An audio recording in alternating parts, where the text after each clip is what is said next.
Hi guys, and welcome back to a brand new episode of Ringside Recap. I am your host, Ninja the Ninja, and let's get started with a brand new week of wrestling, starting with Monday Night Raw. So guys, welcome back to the show, and this past weekend we had a lot of wrestling going on. We had shows for WWE, we had shows for TNA, we had shows for AEW / New Japan. They had this whole collide pay-per-view together, which it looks good. I didn't watch it.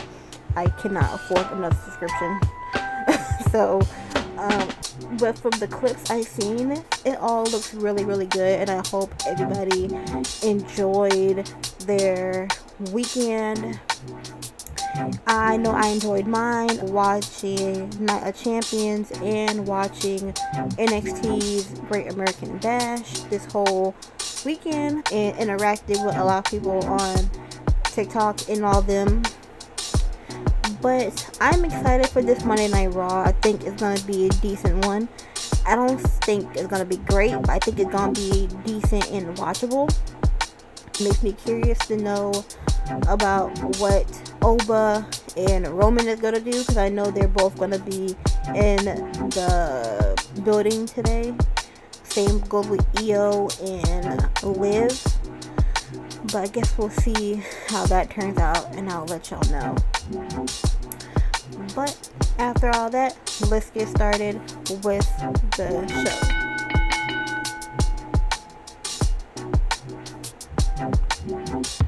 So y'all, the show opens up with Oba Femi as he tries to celebrate his achievement of being 2026 King of the Ring. But as he was celebrating it and was about to make his choice about who he's going to go for at SummerSlam, Brock Lesnar comes out in a very, very rare occasion that Brock actually talks to Oba. He's like, you know what, congratulations. And at one point I was the King of the Ring too, but that was a long time ago. And he basically told Oba, you know, and everybody else know I don't watch this show, so I don't know what be going on. I have to get recaps from Paul Heyman. Paul Heyman came back from being speared by Braun on accident a couple weeks ago. So he basically said, you know, you talk ish, you're gonna get hit, and then he kicks Oba Femi in the family jewels. And then as he was walking away, Oba was like, you know what? We're running back. Me and you at SummerSlam. And Brock Lesnar, he's like, you know what, let's do it, but I'll up you. Let's do this in Hell in a Cell. And Oba is like, absolutely. So I guess Oba is just not gonna use his opportunity, I guess, or he's gonna I don't know, maybe he's gonna have Brock Lesnar's match one night and his other match another night, since SummerSlam this year is in 2 nights. But I guess they will explain that later on down the road. But that was a good opening segment of the show. I really enjoyed it. Oh y'all, and I forgot to say that Brock Lesnar did give Oba a 5 after he kicked him in the family jewels. I forgot about the whole important part. But yeah, that was also included with the whole segment they had. So as the show comes back, we see Paul Heyman basically pleading his case to GM Adam Pearce and trying to get this Hell in a Cell match with Braun and Oba. And at first, Adam was like, no, you know, he wasn't rocking with it. And he's like, you know, I'll think about it, whatever. And then Austin Theory comes around. He's like, where you been? You been here? You haven't answered my calls? I, you know, been trying to check up on you. And Paul was like, you didn't know I was here? Well, now you know. And then walks away at Austin's face. So I don't know about that. I think the Vision is going to break up, or Paul is going to leave the Vision and just go somewhere else. So then Adam Pearce ended up catching back up with Oba and basically asking Oba, like, hey, do you really want this to happen? So you're going to kind of give up your championship opportunity? And Oba's like, yeah, the championship will always be there. If I won it, I'll go get it back. And Adam was like, okay. So I guess Oba is just going to give up his opportunity for a championship. I don't know. Maybe they'll be more in detail later. So the first match of the night, we had All Ego Ethan Page versus Rey Mysterio.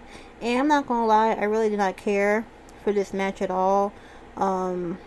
It really didn't have no significance to it other than, you know, Ethan Page and Rusev had been terrorizing all the luchadors, and then Rey Mysterio's mask got pulled off, you know, by Rusev a couple weeks ago.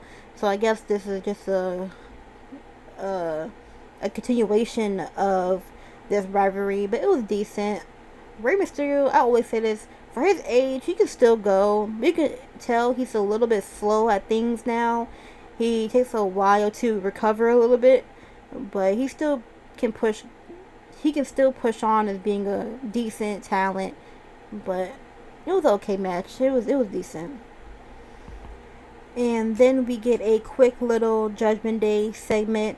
It's just Danhausen still owes Dominic and JD McDonough money, so Danhausen wasn't actually there in his room this time, but then Dominic ended up stealing something from Danhausen's place, and he's gonna try to bait Danhausen to get him to come back out.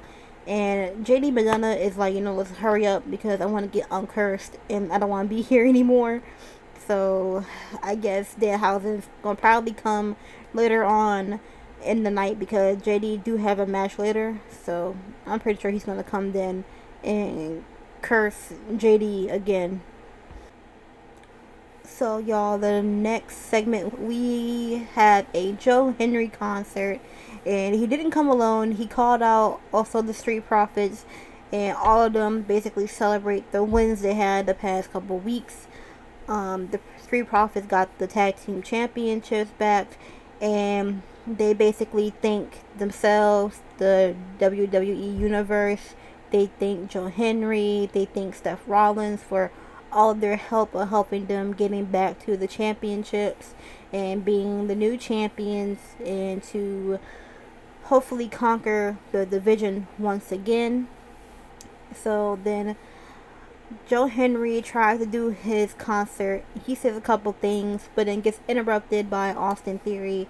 Austin Theory basically tells the Street Profits, don't get comfortable because next week they will have their rematch clause for the tag team championships again. And basically, the Street Profits are asking, is Braun Breaker even healthy enough to compete, since he did get banged up a little bit with Seth Rollins on Saturday. He's like, yeah, he'd be fine.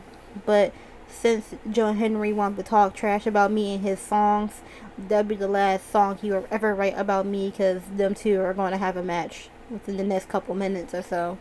Okay, y'all, so we have a match between Austin Theory and Joe Henry, and I'm not gonna lie, it was okay. It was like a regular old match.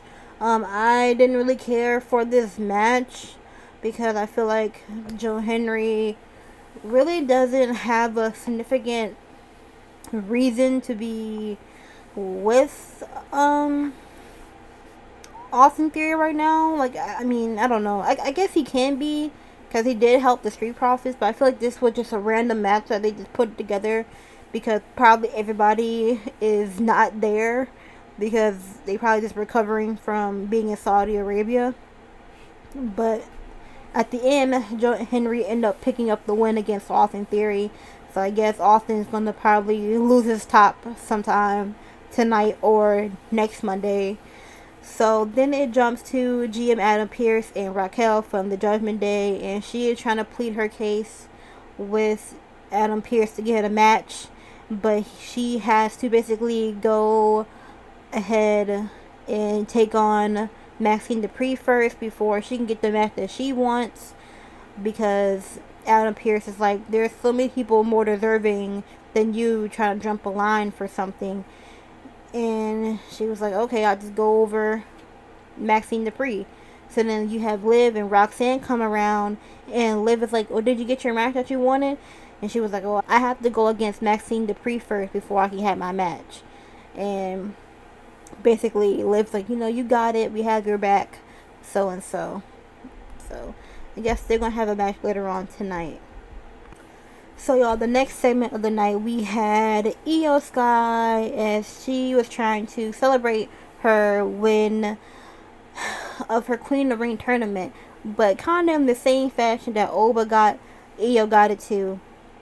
Io was trying to talk to the fans about everything, and then Liv Morgan basically come out and basically said Io to, rethink her decision, and if she still wants to go for it, she's going to make her time a living hell, basically what she said.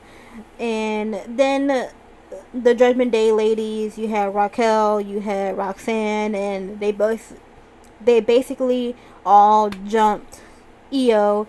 Io did try to fight back, but then the people who have not seen Saturday on Night of Champions, Io kind of tweaked her knee or hurt her knee. I'm not sure if it's real or, she's playing it for the story. But Liv has been using this half of a Boston Crab submission lately. So she put Io in that, and that basically ended their whole segment. So I don't know. I'm so sick of seeing Liv as a champion. She is just the most annoying champion to me. I don't have no type of liking to her. I never really cared for her in general as a wrestler. But now her being a champion, they're just pushing her a little too much for me. But I don't know. So y'all, the next match of the night, we had LA Knight versus Jimmy Uso. And Jay Uso was also in the corner of Jimmy. And this was an okay match. It was just a rematch that they had last week because Solo got involved. And Solo did get involved, but he got involved at the end of the match after the match was over, which Jimmy picked up the win due to Jay distracting LA Knight. So that was that. So Solo did end up spiking Jimmy again and then running away. So during the match, also Adam Cole basically asked Jay, is Solo going to basically fall in line? He said he's a little brother. We get him straight eventually. So maybe in the future, them and Roman are going to get Solo involved. Or I think that since Solo and LA are having just partnership of hating the bloodline, maybe they will become partners. But who knows? So y'all, after the Usos match, the Usos end up catching back up with Jacob Fatu, and Jimmy and Jay are like, what happened to you? Where were you? And Jacob once again says, I don't follow your orders, I follow the OTC orders, so that's why I wasn't out there, and I don't follow the rules of you, Jay, in particular. And basically Jacob said he has to go to SmackDown to go handle Solo. And Jay is like, well, I'm going to be right behind you because now Sami Zayn's the champion and now he don't have no challenger. So now I'm going to go back again and try to get the championship back to go back to the bloodline. And Jacob was like, okay, whatever. So I guess on Friday we're going to see how this is going to turn out to be. And plus, also Friday night SmackDown is going back to 2 hours, which I'm so grateful for. So, yeah. So next we get a quick little segment with Chad Gable and Maxine. And Maxine basically tells Chad that she meant every word that she said to Chad last week. And Chad was like, you know what? I understand that and I needed that. But right now, focus on your match you have with Raquel. So Maxine just shook her head and now she's going to have her match with Raquel. So we had our match with Raquel and Maxine, and this is just a squash match for Raquel. She basically dominated Maxine and got the win off Maxine, and that was for a shot to go against Sol Ruka for the Women's Intercontinental Championship. So I guess Maxine is just going to have to go back in catering for another 2-3 months before she gets another shot, or she's gonna do some type of line with Chad Gable. So then it jumps over to Danhausen, and he finally sees that Dominic and JD destroyed his lair slash experiment room. And then Liv Morgan comes around and tells him, this is what you get because you stole money from Dominic, you electrocuted JD, and then you cursed me and I lost my Quit of the Ring match with Io. And she basically gave him an ultimatum to fix it, or the Judgment Day is going to continue to cause havoc for Danhausen, really. And he just like, okay, whatever, I'll see what I can do. So basically he's not going to uncurse them. That is how that's going to be. So y'all, we had our final match of the night. We had a match with Chad Gable and JD McDonough from the Judgment Day. Now this was a very good match. I enjoyed this match from the beginning to the end. This is probably going to be the best match of the night for me, in my opinion, compared to everything else we had tonight. But Chad and JD, phenomenal. JD McDonough is so underrated. I feel like they don't give him enough shine as a competitor in the ring, but he does really good at selling a move, especially in performing them as well. But towards the end of the match, Danhausen come back with a briefcase, and the briefcase was loaded with money and a powder cannon. You know how like they fixed the briefcase to explode? That's what they did. So it exploded like powder in the face of JD and of Dominic Mysterio toward the end of the match, because JD ended up losing to Chad Gable because of Danhausen's shenanigans. So his jersey stolen from Dominic and JD earlier in the show that the New York Knicks gave him. So he thought he got it back. He was at the top. So as he was at the top of the ramp, Raquel ended up snatching the jersey back and giving it back to JD and Dominic. So next week we're going to see more shenanigans. I'm pretty sure probably Danhausen is going to curse Raquel too. So then everybody in the Judgment Day is going to be cursed by the end of the week, or probably by the end before SummerSlam. But I guess we'll see. So then it jumps to Maxine and Austin Theory. They kind of have a little moment, and Austin is like, what happened out there? She's like, I thought I can beat Raquel. He's like, no, the moment was Chad. And he was like, maybe this situation with us is not going to work out. And then he walks away, and then the rest of Alpha Academy tries to consult Maxine, but then she walks away. So I don't know, y'all. I guess we're gonna see what Austin and Maxine is gonna be like.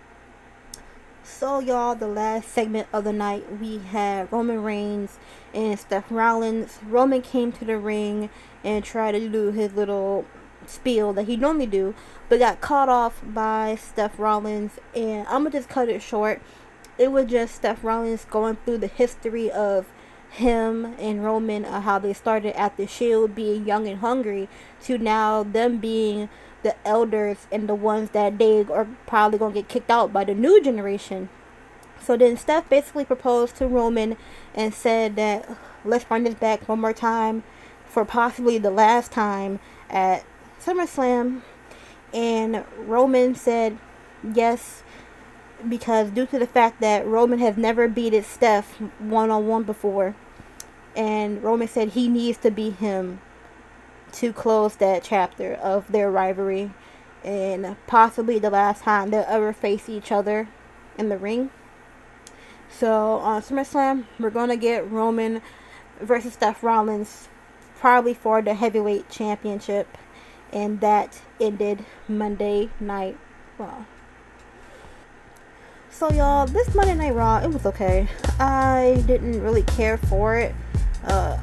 I thought it would be a little bit better than this, but I guess everybody's still recovering and whatnot from Saudi Arabia. So I guess that's why I look so crazy looking today.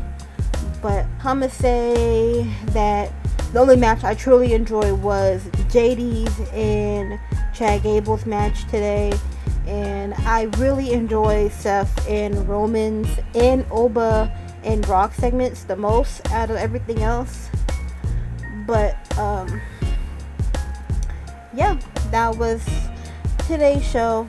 I want to thank you for watching, and please be sure to like, subscribe, follow, all that good stuff. Make sure you follow me on the other socials to check out any more deep dives of some of these matches or segments that I come up with later on in the day or the week. But once again, thank you, and be sure to be blessed, love one another, and mental health matters. Bye.